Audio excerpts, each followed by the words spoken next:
Right. Well, it is 12:01. We're going to go ahead and get started. We still have some people trickling in. But to those that are here already, hello and welcome to Raids Reform and the Future of Farm Labor, a live panel by Investigate Midwest. My name is Ben Felder. I'm the editor-in-chief at Investigate Midwest, a nonprofit news organization that seeks to investigate influential agricultural corporations and other powers in the food system. However, before we dive in, we'd love to hear who's joining us today. So if you wouldn't mind, in the Q&A box, we don't have the traditional chat that you might be familiar with Zoom, but should be a Q&A tab at the bottom of your screen. Go ahead and drop in where you're tuning in from. And if you can, update your Zoom display name that includes your organization or newsroom or where you're calling in from. That way we'll know who's asking questions later on. The majority of people who registered via our Eventbrite are from Illinois and the Midwest, but we've had people registering from over 20 states, including California, New York, and others. And it means a lot to us that you've chosen to spend this hour with us. It tells us that there's real interest in understanding what these changes mean for workers, communities, and the food system as a whole. So thank you. Um, we're going to begin with some questions for our panelists and then shift to the audience Q&A. I encourage you to use that Q&A box to share your questions. Our assistant editor, Lauren Cross, will be monitoring that chat and picking some questions for the second half of our panel. The second Trump administration has brought a lot of changes to the nation's agriculture sector. Tariff hikes and a trade war, USDA funding cuts, and the deregulation of environmental standards at meatpacking facilities are just to name a few. But the administration's aggressive immigration policies and the push to deport more than 1 million people in the country have also had a significant impact on the agriculture system in our country. A majority of the food system workers are immigrants, some with work visas, others undocumented or in the country through a temporary parole program.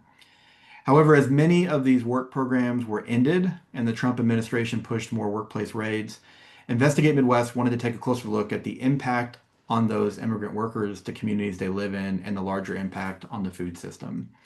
We're in the midst of that reporting project, which has been funded by the Chicago Region Food Systems Fund, who I want to personally thank for making this coverage possible. Our first story, looking at the loss of work for hundreds of immigrant workers in the Illinois town of Beardstown, was published earlier this month. So if you haven't read it, I'd invite you to check it out at investigatemidwest.org. And as part of this project, we also wanted to host a live panel, and we have a great lineup of panelists that I want to introduce right now. We have Kate Cruz, who is a co-director of the Western Illinois Dreamers Immigrant Welcome Center in Beardstown, where she leads programs supporting migrant communities and expanding language access. Her voice was also included in that story I mentioned. Kate, thanks so much for joining us today. We have Daniel Costa, who is an immigration policy expert at the Economic Policy Institute, where his research focuses on labor rights, migration, and the role of immigrant workers in the U.S. economy. Thanks, Daniel, for being with us. Jose Oliva is a longtime labor and food justice organizer in Chicago. He co-founded the Food Chain Workers Alliance and now serves as campaign director at the Heal Food Alliance, which he also co-founded. And State Representative Edgar Gonzalez represents Chicago's Little Village. He's the son of Mexican immigrants, and his work in Springfield has focused on labor and immigration policy in Illinois. So a great lineup of panelists, and we very much appreciate their time in joining us today. So I want to kick off my first question to you, Kate. In Beardstown, a West Central Illinois meatpacking town, the removal of a humanitarian parole program by the Trump administration resulted in the firing of hundreds of immigrant workers at JBS, a pork processing plant in town, and nearby Dot Foods. Can you talk to us a little bit about what life has been like in Beardstown since this action took place, and in general, just kind of under the climate of aggressive immigration enforcement action that we've seen across the country?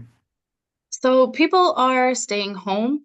They're struggling financially. They're going through, I know that the layoffs, I think, started back in June, July of 2025 due to the executive order and immigration policies that flew out of the White House.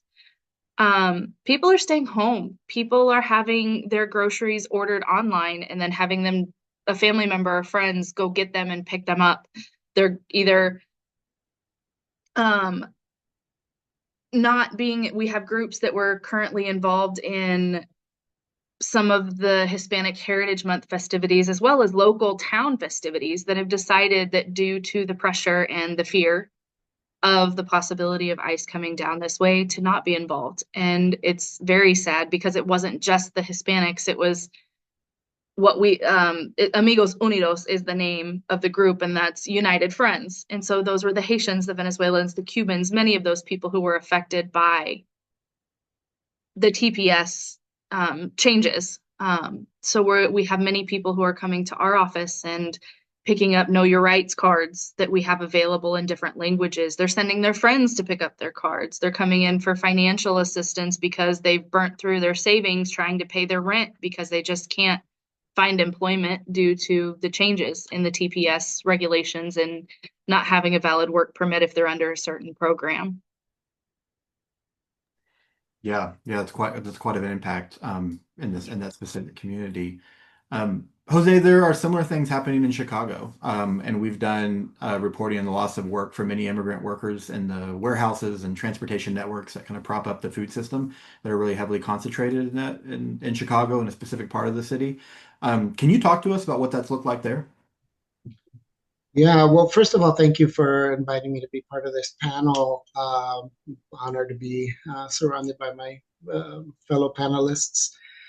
Um, yeah, it is. It has been a lot of what Caitlin just described. Folks not leaving their homes, folks either being laid off or uh, self-terminating, right? They just decide that it's too dangerous to go to work. As a matter of fact, just this morning, my wife is a part of a rapid response network here in the northwest side of the city, and she got 900 text messages between 9 a.m. and now of ICE actions around our neighborhood only, right? So it is definitely a an atmosphere of fear, which is purposeful. My belief is that it is a purposeful creation of the Trump administration, both to sow fear in the hearts and minds of immigrant workers so that they do not complain about whatever worker abuses are happening. And it's also a tactic of creating, sort of throwing red meat to the base, right? Creating this veneer that they are, in fact, uh, going after these immigrants who happen to be people that look like me. And that is that's sort of the dog whistle in all of this, right? Is that this is really a targeted, as the Supreme Court recently decided, right? It is a targeted campaign against Latinos, Latinas, and it really has had that impact. That fear has happened in all of our communities. Yeah, definitely. And I think I'm so glad to have this panel, especially like Jose, you're talking about what's happening in Chicago and Kate in Beardstown, a small West Central town. I mean, this is like, the food system spans rural and urban and the impact that we're seeing also spans those communities. We did have a question. Someone asked, I think it was referenced the TPS, temporary status, protected status for workers. Representative Gonzalez, immigration policy is largely seen as a federal issue. I mean, for good reason, right? But what role does the state government in Illinois play in this? Can you talk a little bit more about your work and what your colleagues have done, prior to Trump and maybe even now in response? No, for sure. And that has been a consistent struggle as to, what falls within state jurisdiction and what falls in federal jurisdiction. Because us, as you know, as a state and seeing the Trump administration and everything that they're doing, we want to do as much as we can. But at the same time, we know that Pam Bundy and Trump's DOJ are just ready to sue us on absolutely everything. And so that has been a consistent struggle, even this session, where, we try to Trump proof as much as we could. And then while we were trying to, continue to do so, there was just attacks and attacks and attacks legalistically. Then, there were some bills that we introduced this year to try to, clarify language to invalidate some of the federal arguments against state legislation. But, for example, Illinois had passed the Trust Act, the Illinois Way Forward Act, which were ways making us a sanctuary state so that, ICE and couldn't collaborate, or that local law enforcement could not collaborate with federal law enforcement with ICE. I mean, I think of all the things that we've done, that's probably like one of the biggest. But and sharing just the way that we collect data here in Illinois. I mean, it touches everything from reproductive health access, to worker protections, everything. It's so intersectional that like, yes, I know that we're talking about the food industry and stuff, but you got to talk about one with the other. And I think that we have had consistent discussions about how especially considering Latinos, are essential workers and they work in these spaces, that if we were to protect workers, we're protecting immigrants like by default. It's incidental. And so, we have done everything that we can here in Illinois to continue protecting workers, because even Trump's Department of Labor has been curtailing a lot of safety standards in the workplace, that really puts a lot of our workers at risk. But just this year, I had the privilege to carry a bill that will clarify our e-verify statutes here in Illinois. The Trump's DOJ had sued Illinois, saying that the e-verify bill that we had, basically it violated, it was preempted by federal law, whatnot, which is the argument they coming up with everything. But a local court said that, psych, not that's not true. The Illinois statute is actually on good solid ground. But because we know how aggressive DOJ has been, I think that there's still some room for improvements. But even then, the Attorney General has had numerous discussions with me, with my colleagues, especially in the Latino caucus. I mean, it's not just a Latino issue, but because of the huge amount of immigrants, immigrant population within the Latino population, it just makes sense to check in with us in particular. There were a lot of bills that we had that the Attorney General was like, let's just be careful, because we are litigating right now, and we don't want to invalidate even the laws that we have right now by virtue of trying to expand on them. So let's just be careful. So we're walking on eggshells right now, and it's touching absolutely everything, every single industry. I mean, I'm in my office right now. I live 2 blocks away from my office, walking down 26th Street here in Little Village, and the streets are vacant. It's like, obviously, there are cars and stuff, but you would always see, here street vendors and stuff, and there's basically nobody here because there've been a lot of ICE sightings here. And so, I think we've done what we can legislatively, and I know that we'll be going back to veto session in October, but at least right now, it's a matter of letting people know their rights, and making sure that they're tired of hearing us talk about it, because at least it means that they know their rights at that point. So that's kind of what we've been working on. Our rapid response teams. I mean, right now my phone is buzzing and buzzing and buzzing because of all the different rapid response networks across the district: Cicero, Little Village, Bryant Park. So it's a constant buzz, and I'm so glad that we have such a huge infrastructure. Here in Chicago, in the Chicagolands, the closer suburbs. But I think that we need to work on more resources out in other suburbs, further out, like Bolingbrook, like Elgin, those areas, because in a lot of those places too is where you have a lot of these factories, like food processing plants. A lot of them, where a lot of my constituents actually go work, and over there, I mean, it's a different situation. So that's what I can say on it. Yeah, and a good reminder that this could look different in different states, right? I mean, depending on how, state lawmakers and leaders respond, and obviously that response looks different in Illinois than maybe, another state.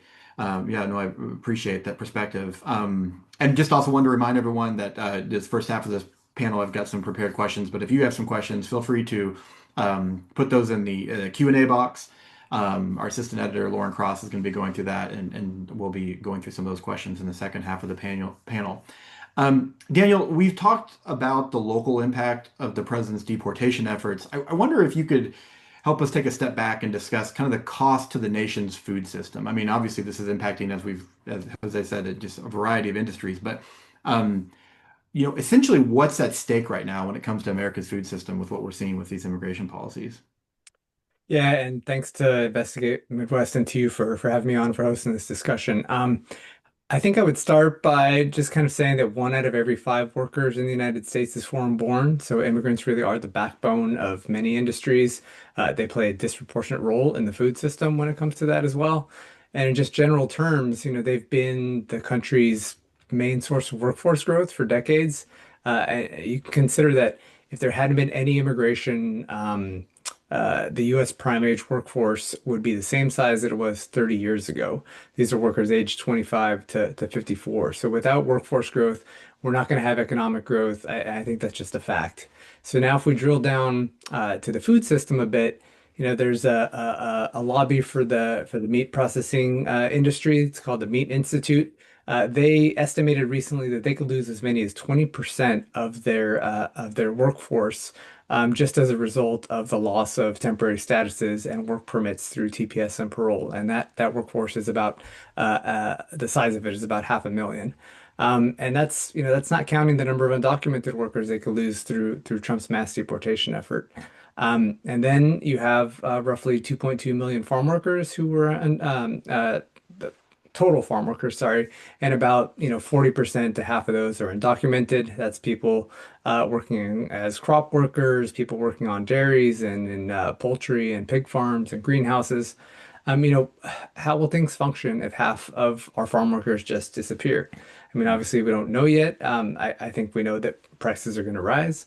And employers haven't really shown an interest yet in improving wages and working conditions to attract workers from those industries. You're seeing a lot of complaints from employers, but the main solution that they're thinking about turning to is getting workers on temporary visas. And then in the short term, I don't think mechanization is really a solution either. So, where does that leave us? In terms of prices, there was one estimate recently from forward.us. They estimated that producer prices can be expected to go up by about 14.5% for most food products. And altogether, they estimated that Trump's immigration enforcement policies are going to result in American families paying an additional $2,150 for goods and services.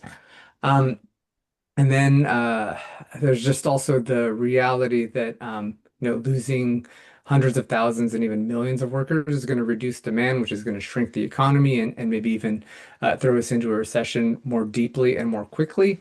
My colleague at the Economic Policy Institute recently estimated that if Trump meets his deportation targets, there's going to be about 6 million jobs lost total during his 4-year term. And those are not just jobs lost because of immigrants being deported. About 40% of those jobs will be lost by US-born workers. The largest shares of those jobs that are going to be lost are going to be construction and childcare, which means it's going to be more expensive to build new housing and rent prices will go up and it'll be even more expensive to get daycare and babysitters. But a lot of those workers are also going to be in the food chain. So those are just some quick thoughts, but I think maybe I'll stop there. Yeah, no, that's great. And I know we're going to take audience questions a little bit later, but we have one that I actually think might be relevant to ask you right now, following up on something you said. So we've got a question from Melinda from Columbia, Missouri, who asks, you referred to the Meat Institute, the lobbying organization, but haven't they and large meat companies been largely supportive of Trump? And maybe this is more of a political question, but I mean, like, are we starting to see any kind of shift? I mean, what role is the meat industry playing right now in advocating for maybe a change to some of these policies that are really threatening the future of this industry? Well, I mean, farmers are another group who are very conservative and who supported Trump pretty overwhelmingly. And at the time of the election and the transition, they were saying, please don't raid our farms, and thinking that Trump administration wouldn't raid their farms.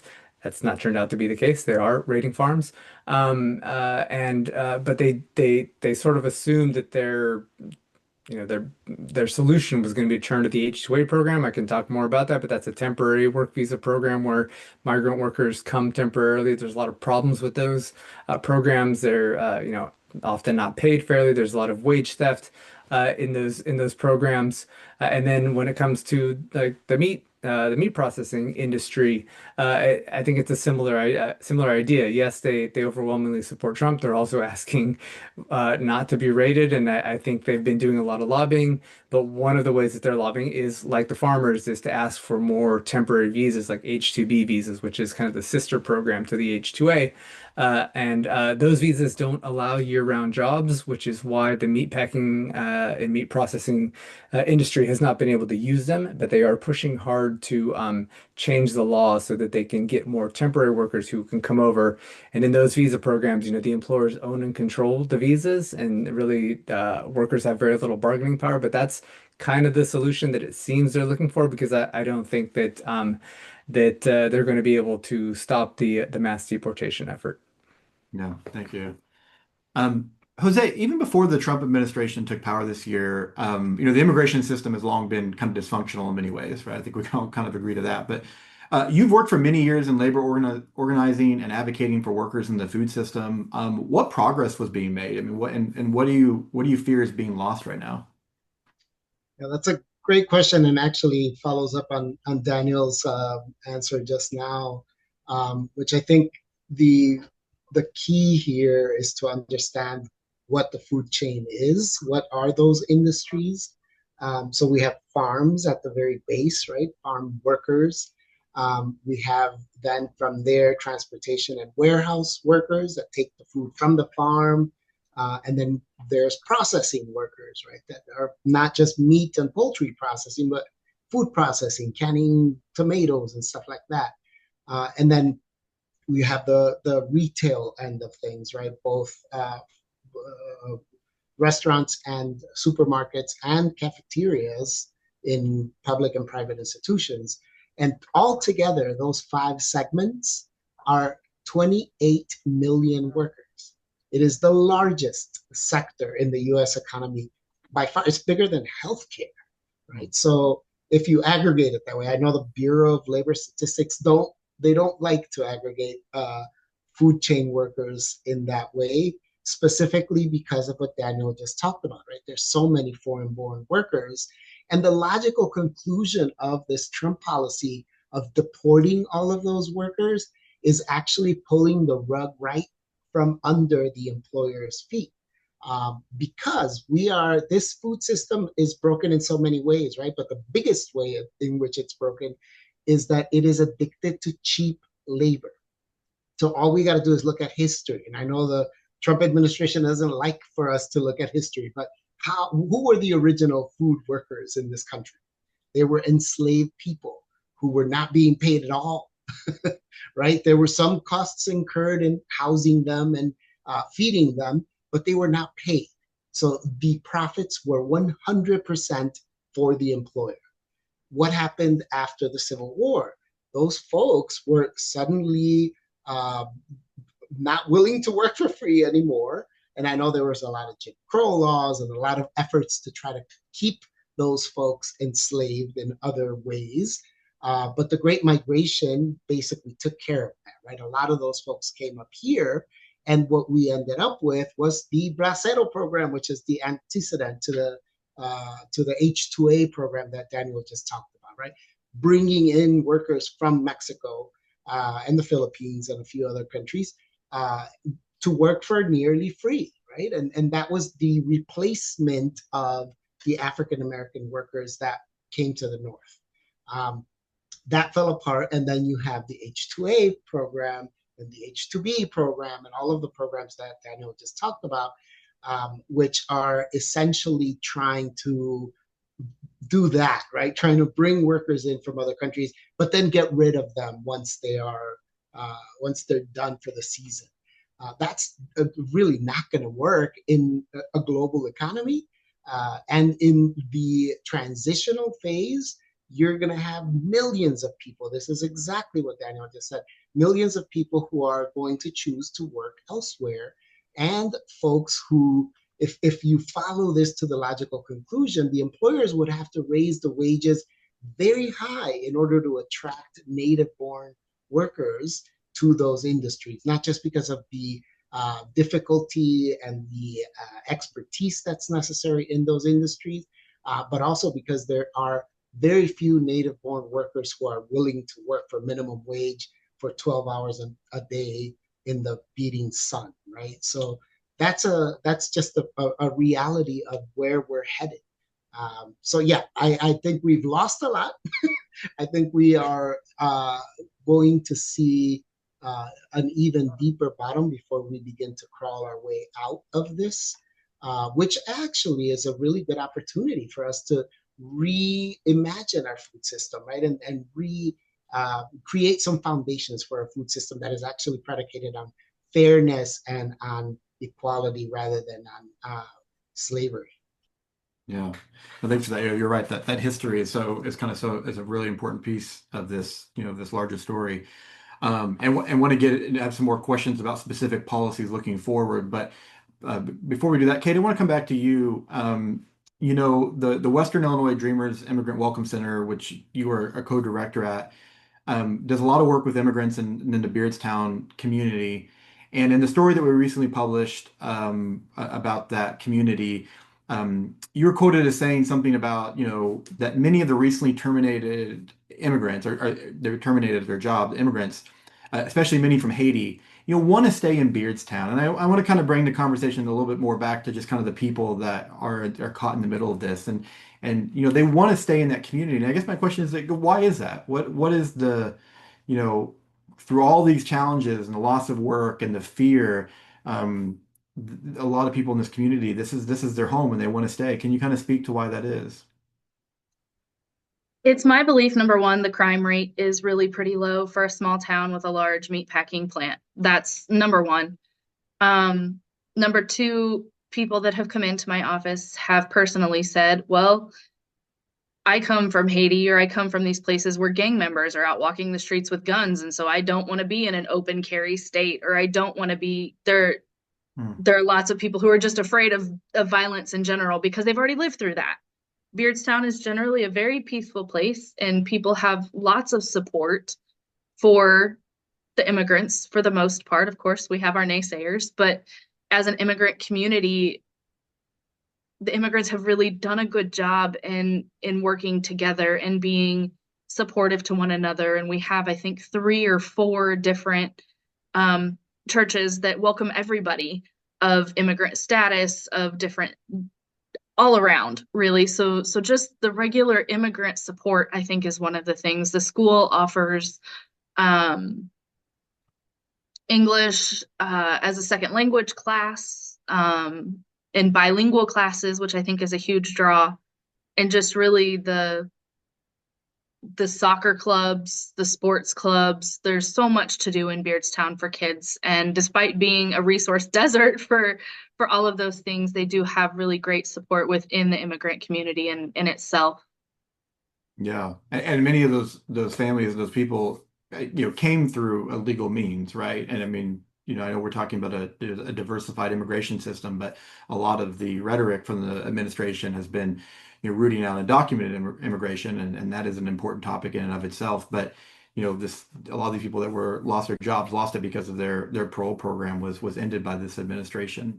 Yes. In a place where they've made their home.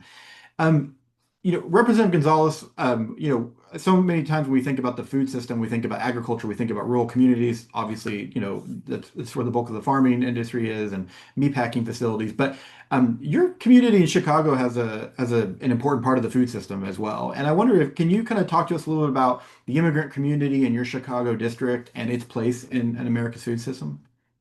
For sure. I mean, my district is 86% Latinos, the most Latino district in the whole state.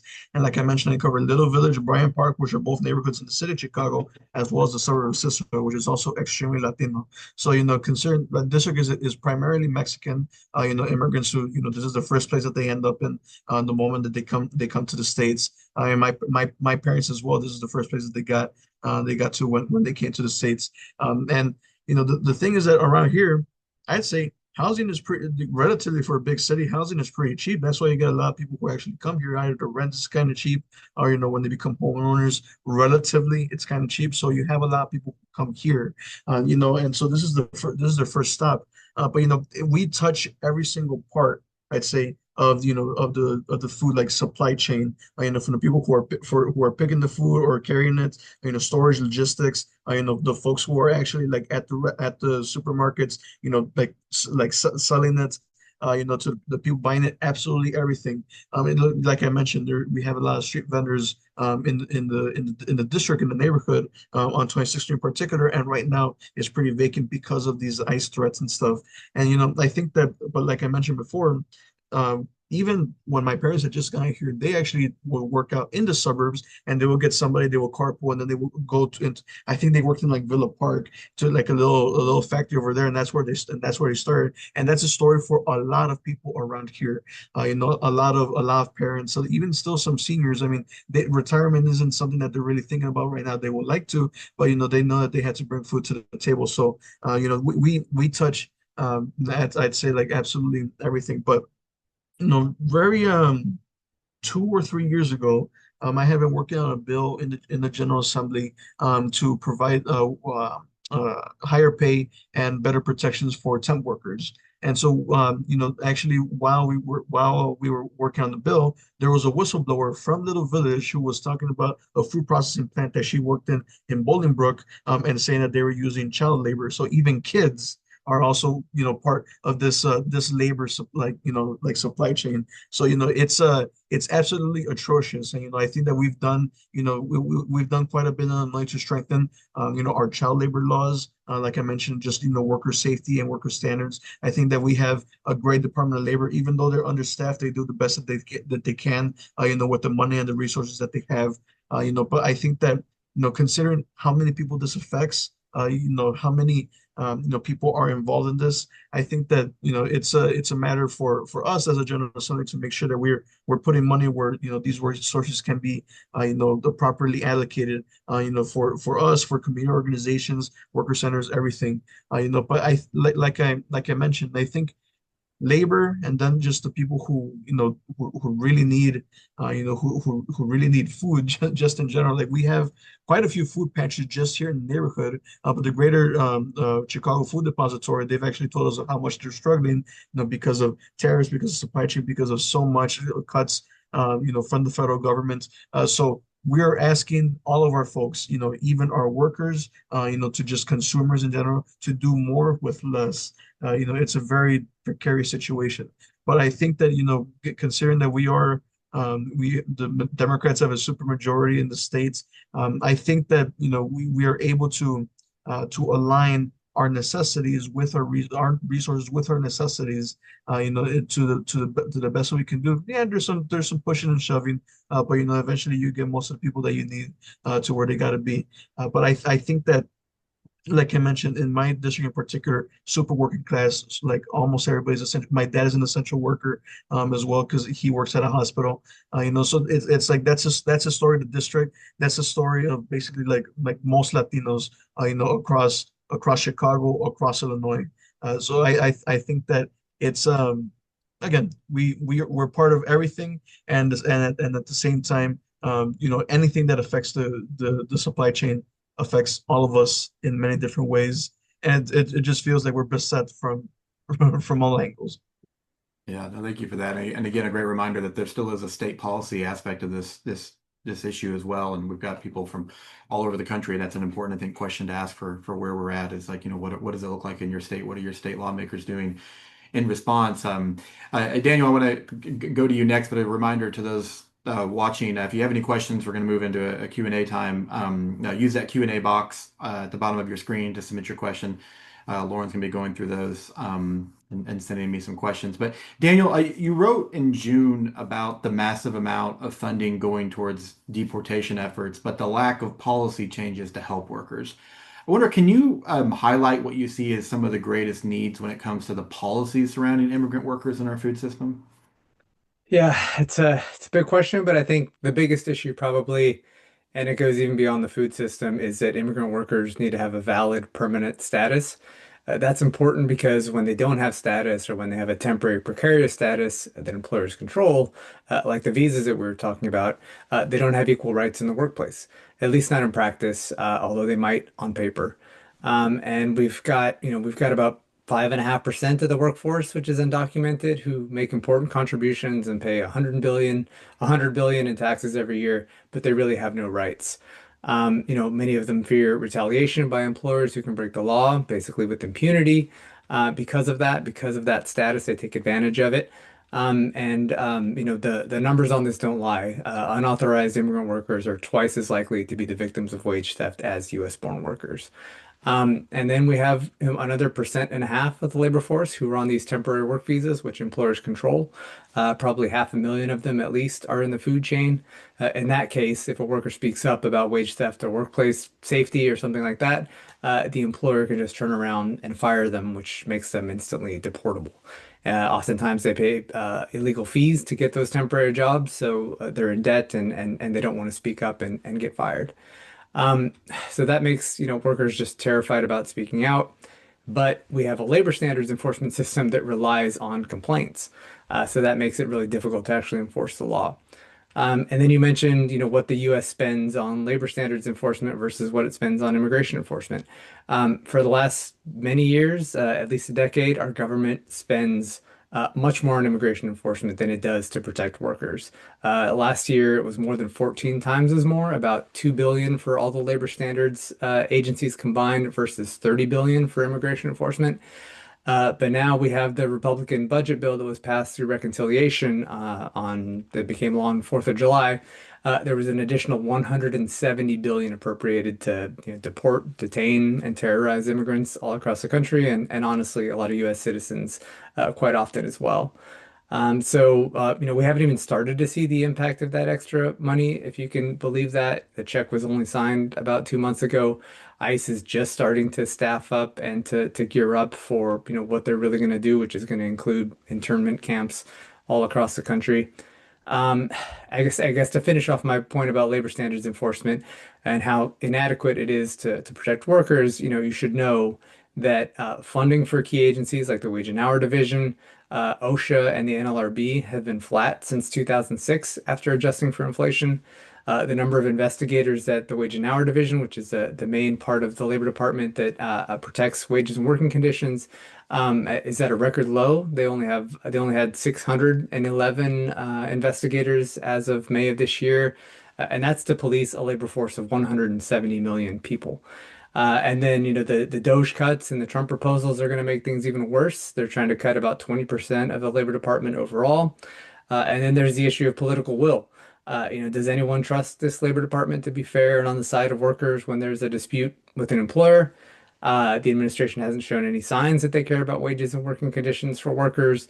There's no policies in place that will raise wages or improve, quality of life for workers.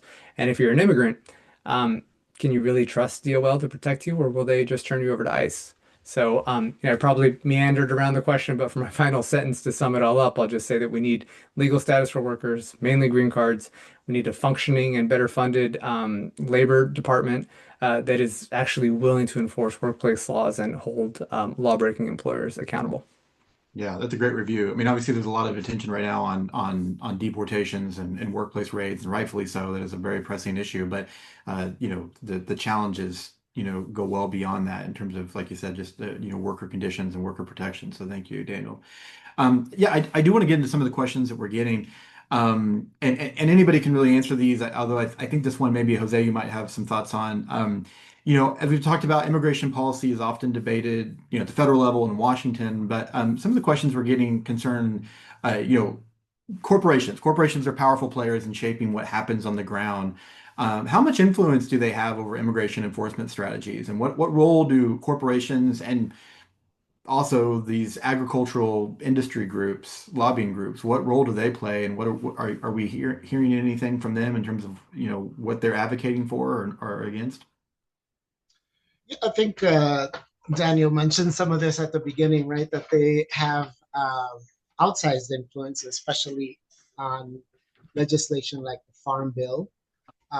They have much less power in this administration that you would think that they have. And that is primarily because I think the economic model that the Trump administration is actually pursuing is one of oligarchic power rather than corporate power. And so there's a handful of billionaires that are essentially the ones that are both coordinating with the Trump administration and inside the Trump administration. We saw Musk with the Doge experience earlier this year, and others, right? There's definitely been a few folks that have influenced immigration policy that are, by some accounts, white supremacists, right? And so it's a different economic model than the traditional capitalist corporatist model.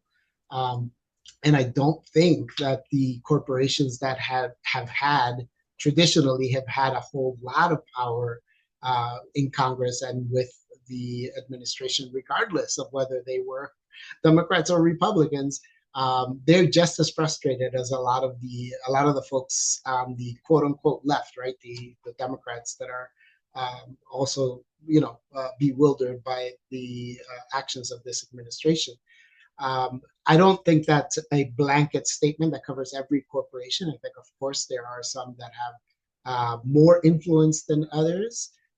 But all you have to do is look at how the breakdown of raids have happened, and we haven't seen the worst. Daniel just alluded to September 30th, right? September 30th is the day when the ICE sort of goes on steroids, right?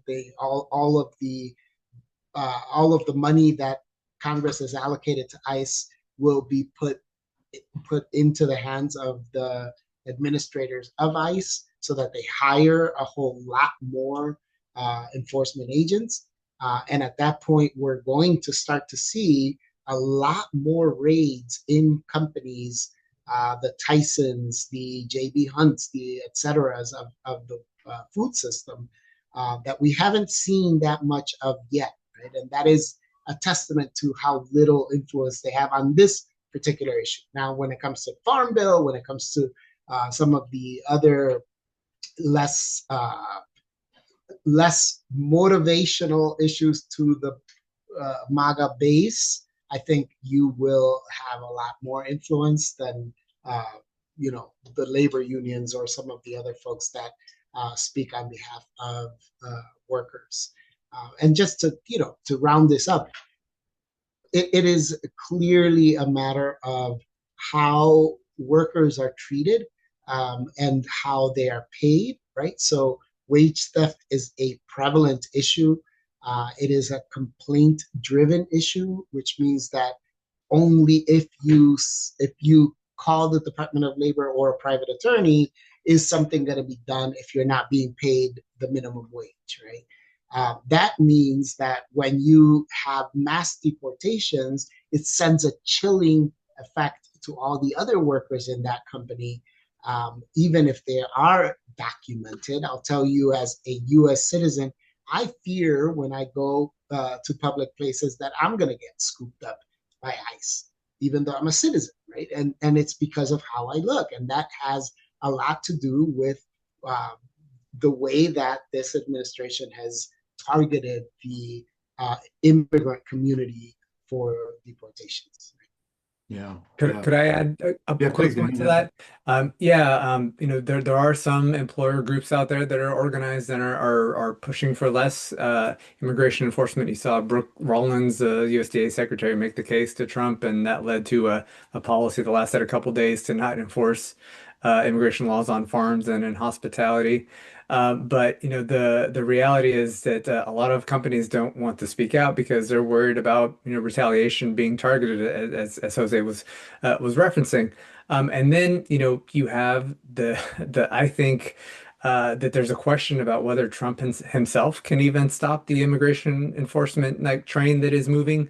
Mentioned Brooke Rollins, they asked Trump to leave farmers and hospitality alone.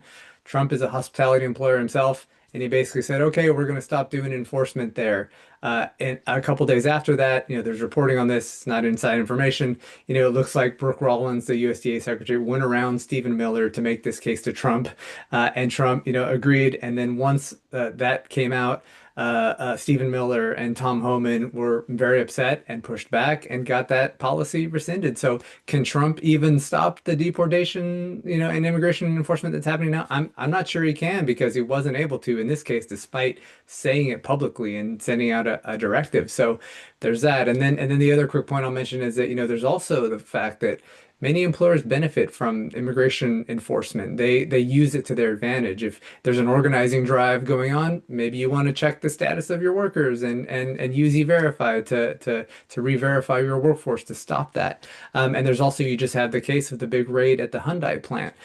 Almost 500 workers were detained. What was happening at that plant? There was about 3 worker deaths in recent years there. There's allegations of child labor or child labor found at the other Hyundai plant in Alabama. And so there's subcontractors being used. It's very clear that there probably wasn't a good situation there for workers in terms of labor standards.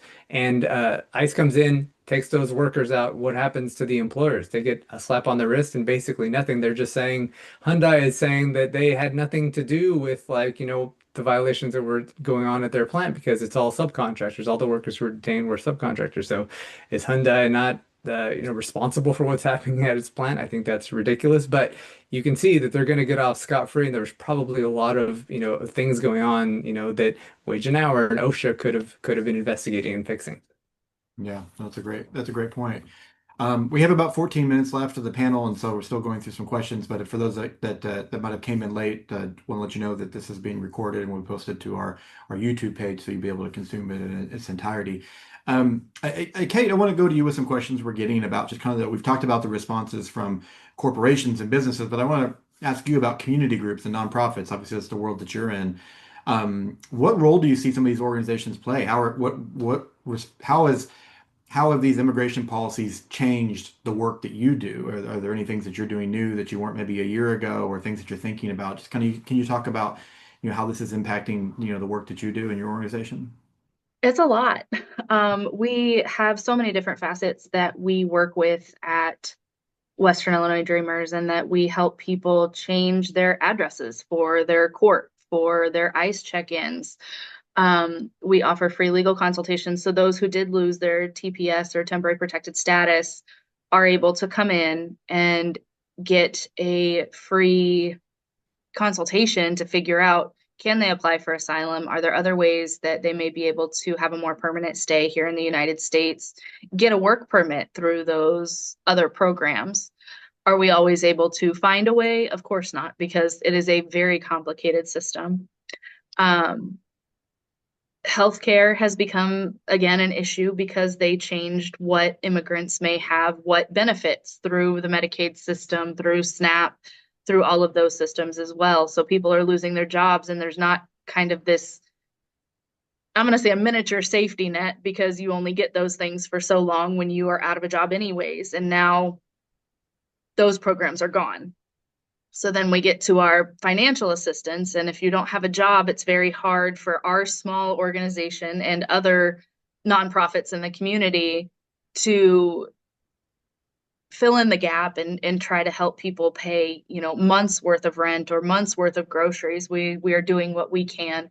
But again, we're very much a resource desert in this area, Schuyler, Morgan, and Cass County, that we're seeing more pleas for assistance in doing what we can and helping to update addresses, phone numbers with all of the right organizations, and getting those consults as quick as we can in and out, and then trying to gain the trust of people who honestly come in and they see this very Caucasian blonde girl is the first person that they meet, and they're like, wait a minute.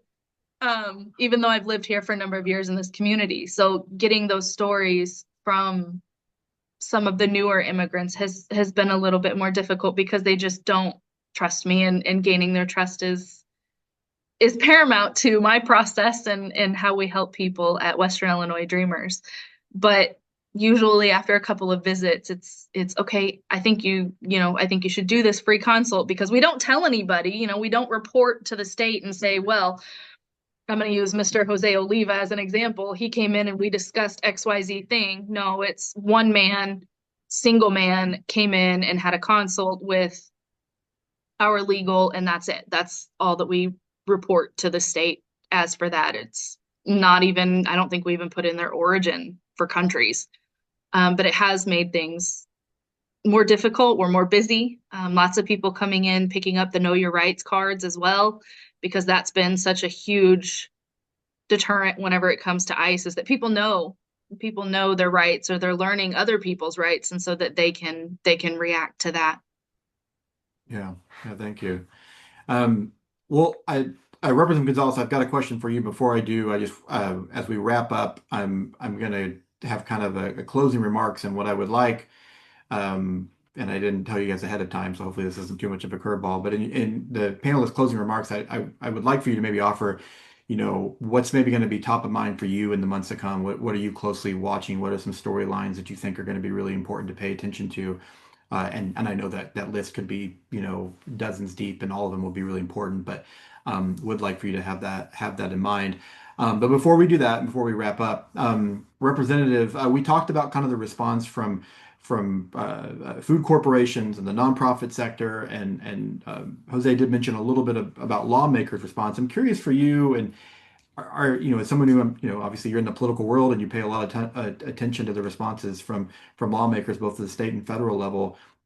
Are you seeing any kind of changes in how federal lawmakers are talking about this? And I know you don't speak for the Republican caucus, right? But are you seeing any changes in how Republicans are talking about it, especially because they do represent a lot of these agriculture communities?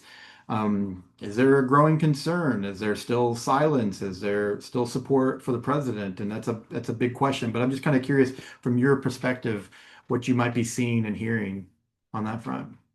For sure. I think that there is growing concern, but it's underground.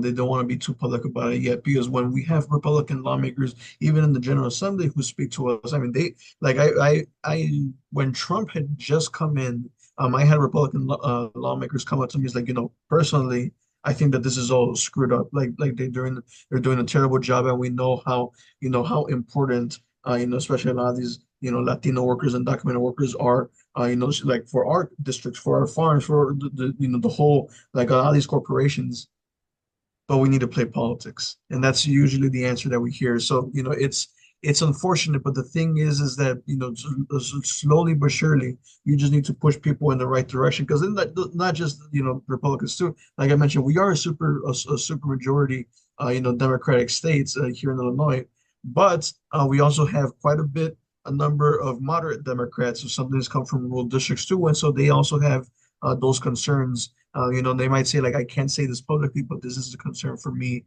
And sometimes when we have bills that we need at least 60 votes, so like, you know what, I'll be your 60th, but I won't be out there like supporting it and championing it. Like, but when it comes up to for a vote, like, I'll vote yes.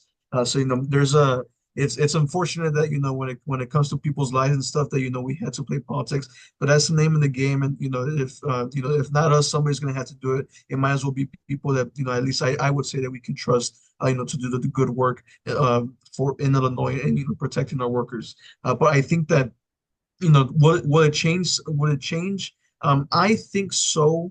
In the sense that my hope is that if that National Democrats in particular, were to actually find a cohesive message, going into the 2026 midterms, and if Democrats were to at least regain the House, I think that the narrative will change a bit, where you will start to have some Republicans starting to play ball and say, you know what, we need to really consider the economic ramifications of all this. But I think that will also happen too once more and more businesses start hurting. I mean, over here in the district, I mean, Latino businesses, I mean, they're all Latino businesses here. They're all hurting right now. Just yesterday, they told us that all their storefronts and now the restaurants were like completely vacant. And it was a super slow. So I decided to buy like a little bit from every store. Like, okay, like I'm doing my part, but I'm just one guy. Like, it's not that's that like it has to be way bigger than that. So I think that once it starts affecting more people, once it starts affecting more in terms of money, and I think too that as things get more and more expensive, and then people corporations throw that cost down to the consumers, and the consumers stop buying that's when corporations are going to start. And yes, the tariffs are starting to kick in and stuff, but I think that we'll probably see more of that. I don't think even more so this year. I think start of next year, but maybe if anything, closer to the holidays, Black Friday, Christmas, that season, that's when we'll probably start to hear like parts of it, and then it'll go into full blown force for next year. That would be my analysis of that. Yeah, thank you for that. Well, I want to go back around the room one more time with just a few minutes left, but for those that are watching, thank you so much for your questions. Obviously, we weren't able to get to all of them, but glad that you put them in there. We definitely want to kind of follow up on some of those questions. It's helpful to inform our reporting, and I think we might do kind of a Q&A feature after this to kind of respond to some of the questions that we weren't able to get to. So thank you so much for submitting that. As we go around the room one more time, and I kind of go in the order that we started in here. Again, what is an issue that's going to be particularly top of mind for you, watching over the next few months that you think is going to be really important, not just for journalists and what we cover, but also just for the public to be watching. And Kate, I'll start with you. That one's kind of a big one. Yeah. I think watching who ICE comes for is going to be the biggest thing, because we're very clearly no longer looking for the criminals. We're looking for anybody that we can find. I think the Department of Homeland Security, I believe, up there's like they want 3,000 arrests or something a week or a day. And that just, there you're just looking for anybody and everybody that you can find, can get, can catch, regardless of their actual status, is what we're currently and have been seeing for a while now. Yeah, thank you for that.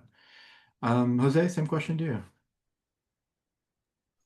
Yeah, I think some of what Representative Gonzalez said is absolutely right on.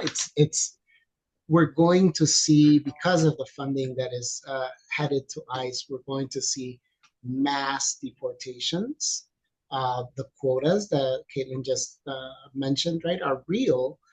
And so what is ICE going to do with that money? They're going to they're going to go for the biggest bang for their buck, right? They're going to raid the meat processing plants, the farms, all the places where they know that they're going to be able to capture a sizable percentage of undocumented immigrants.